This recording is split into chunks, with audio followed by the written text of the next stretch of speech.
ایک ایسی چیز آپ لوگوں کو نہ بتا دوں کہ جو سند ہے دعا کی قبولیت کی، جو آپ کو اپنی دعا کے یا ان خواہشات کی قبولیت کے قریب لے جائے۔ اور آپ کی زندگی میں امام جعفر صادق علیہ السلام کا فرمانا ہے کہ یہ وہ چیز ہے، اس پہ میں ابھی بتاؤں گا آپ کو، یہ وہ چیز ہے جو جہاں پہ انسان کے بدن کی تھکاوٹ دور کر دیتی ہے، وہاں پہ انسان کو اس کی ان دعاؤں کے قریب بھی کر دیتی ہے جو قبول ہونی ہوتی ہیں۔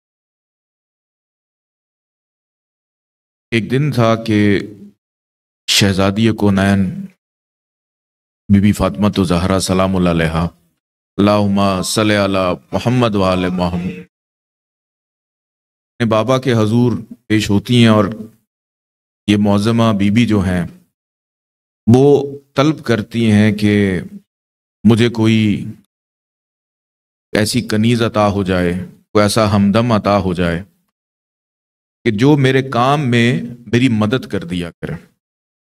اس چیز کو، یہ واقعہ سب نے سنا ہوا ہے، لیکن اس کا جو مغز ہے وہ آج میں آپ کو بتاؤں گا چند منٹ کے اندر، تاکہ ہماری بھی دعا قبول ہو جائے۔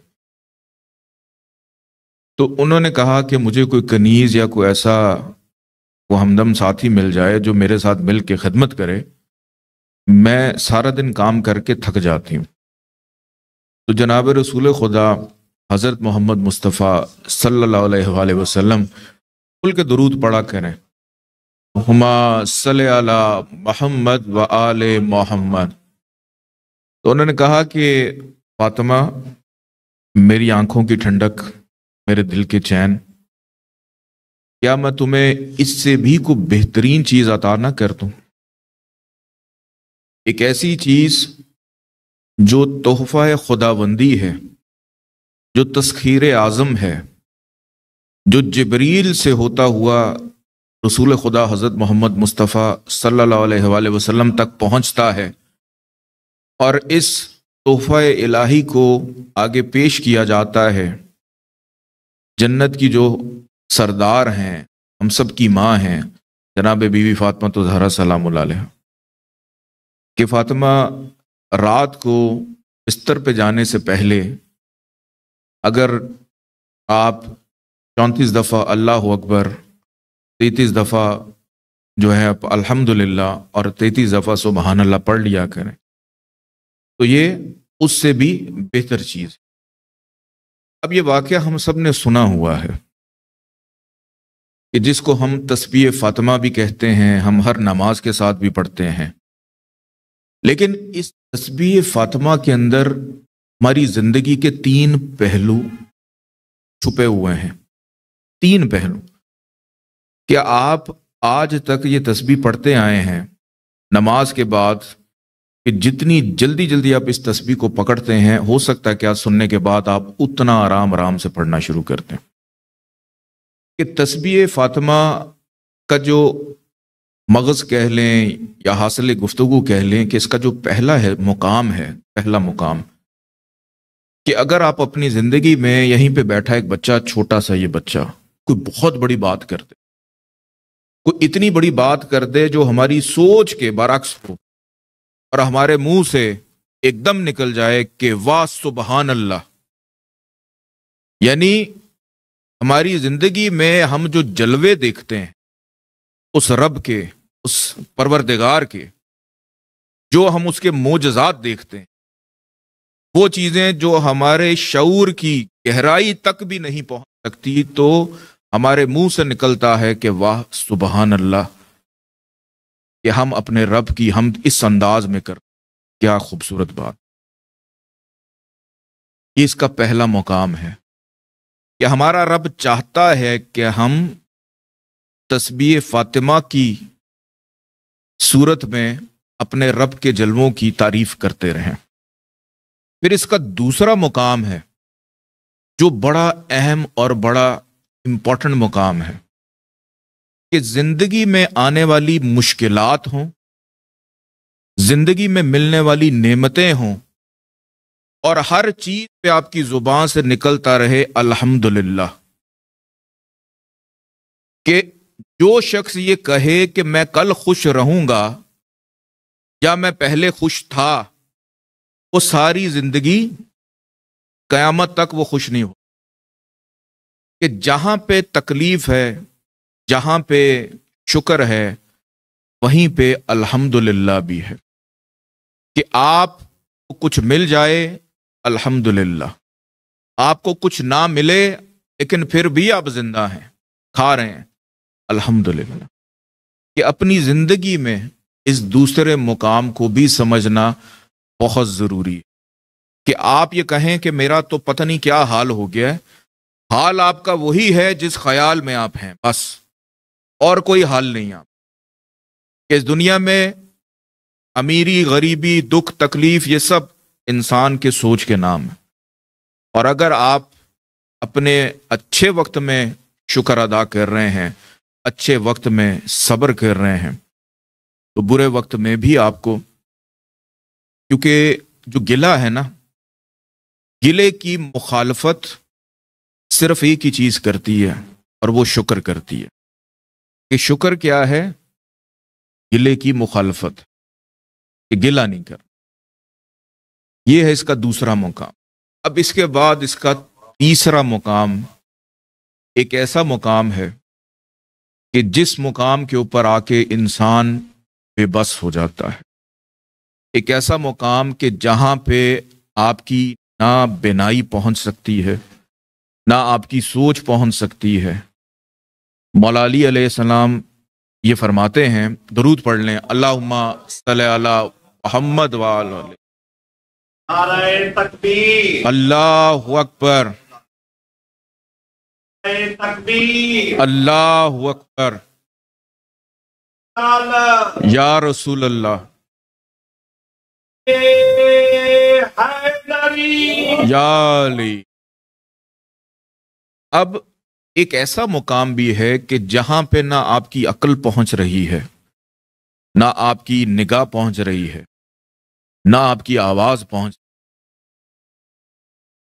اور مولا علی علیہ السلام فرماتے ہیں کہ میں نے اپنے ارادے کے بننے اور ٹوٹنے سے اللہ کو پہچانا کہ انسان سوچتا کچھ ہے، ہوتا کچھ اور ہے. کہ آپ گھر سے نکلے ہیں، جانا کہیں ہے، پہنچ کہیں اور جاتے ہیں. سوچ کچھ رہے ہیں، آ کوئی اور جاتا ہے. محبت کسی سے ہے، محبوب کوئی اور بن جاتا ہے. لیکن اصل محبت وہی ہے کہ جس کے بارے میں اللہ کہتا ہے کہ میں اور میرے فرشتے کرتے چلے جا رہے ہیں اور آپ بھی کرتے چلے جائیں. ایک ایسا مقام کہ جہاں پہ انسان اپنے آپ کو چھوٹا محسوس کرتا ہے اور اس کو لگتا ہے کہ کوئی وجود اس کے پیچھے بہت بڑا ہے، اور انسان بے بس ہو گیا ہے، چھوٹا ہو گیا ہے. یہ وہ مقام ہے کہ جہاں پہ ہم کہتے ہیں اللہ اکبر. یہ تسبیح فاطمہ کا تیسرا مقام. کہ آپ اللہ کا جلوہ دیکھیں تو سبحان اللہ، مشکل میں ہیں یا خوشحالی میں ہیں تو الحمدللہ.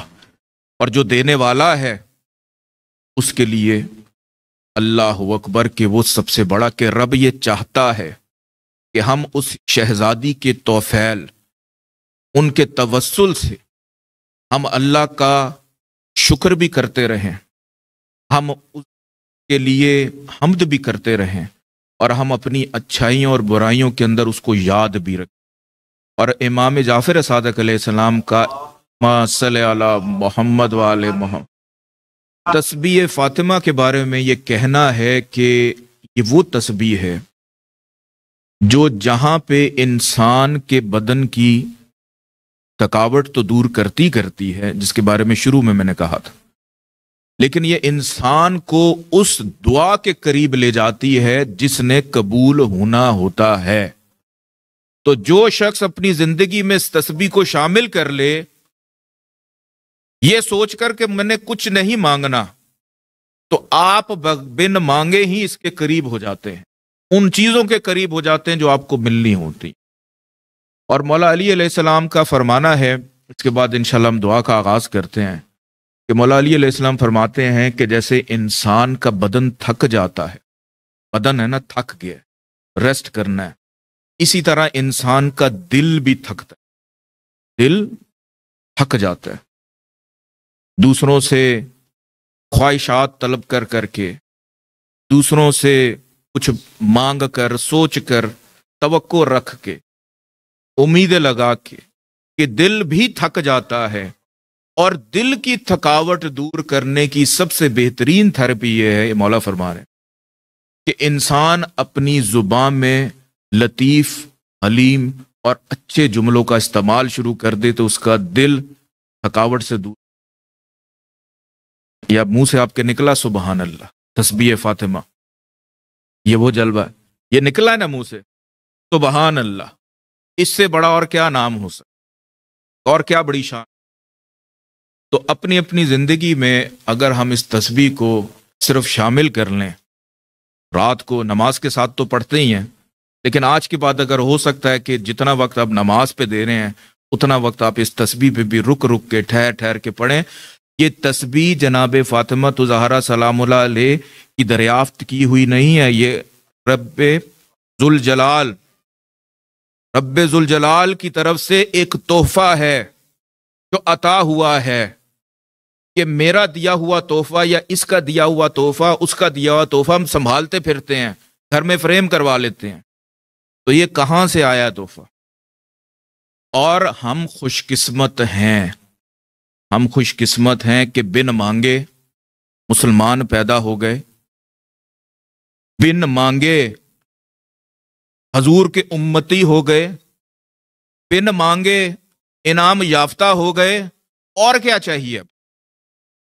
کہ الحمدللہ رب العالمین میں ہم پڑھتے ہیں کہ ہمیں وہ انعام یافتہ لوگوں کے ساتھ پروردگار، اس سے بڑا انعام اور کیا ہے؟ مانگا ہی نہیں ہے۔ ہماری چوائس تھی کہ ہم مسلمان پیدا ہوں، ہماری چوائس تھی کہ ہم جناب رسول خدا کے امتی بن جائیں، ہماری تو چوائس ہی نہیں تھی، ہم تو پہلی منظور نظر ہیں، ہمیں صرف اس کو سنبھال کے رکھنا۔